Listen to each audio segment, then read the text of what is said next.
or two ago, the assumption was is that there was a smooth continuum of rise that took tens of thousands of years, right, to get us from minus 400 feet up to what we are now at the present level.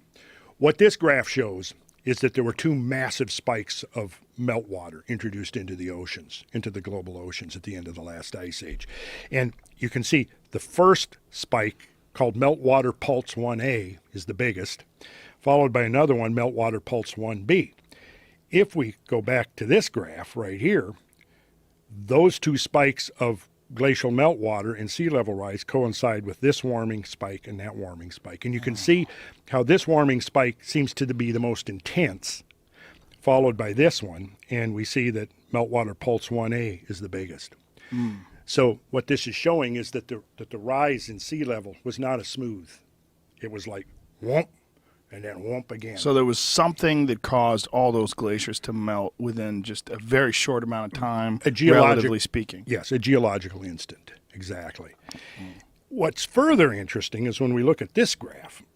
This is the late Pleistocene mortality graph, and each square represents a fossil specimen of an extinct mammal. You know, could be a woolly mammoth, could be a giant ground sloth, could be a saber-toothed cat, could be the giant cave bear. Roughly 120 species of mega-mammals that lived during the Ice Age went extinct, right, at the end of the Ice Age. And basically, what this graph is showing us here is that, you probably can't read this here, so I'll interpret it for you. If you go back to here, the left side represents 50,000 years ago. And here, where the cursor is, that's 40,000 years, 30,000, 20,000. And you see that as we're going along here, each one of these squares represents the finding of a fossil of an extinct mammal in the fossil record. What we see from this graph is that when we get to between 11 and 13,000 years ago, there's a massive spike of mortality. Shoots through the roof. This demise of these animals directly coincides with this right here, directly. Now, what we're dealing with is that for 50 years, the dominant theory is called overkill or blitzkrieg.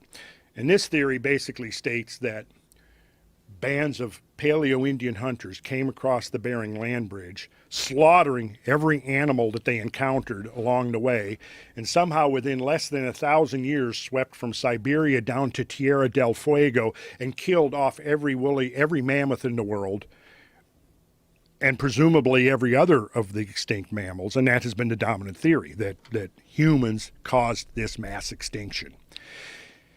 And personally, I think that's just absurd.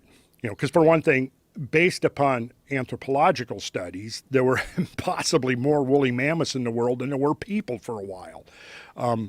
You know, you have to assume that the blitzkrieg was so instantaneous and so all-encompassing that there was no time even for the mammoths to reproduce. Of course, the overkill hypothesis basically addresses itself only to only to mammoths. Woolly mammoths were one species of 4 different species of mammoths. But what about the other roughly 120 species? What about the giant armadillos and the giant beavers and the American Pleistocene lion that was as big as a horse?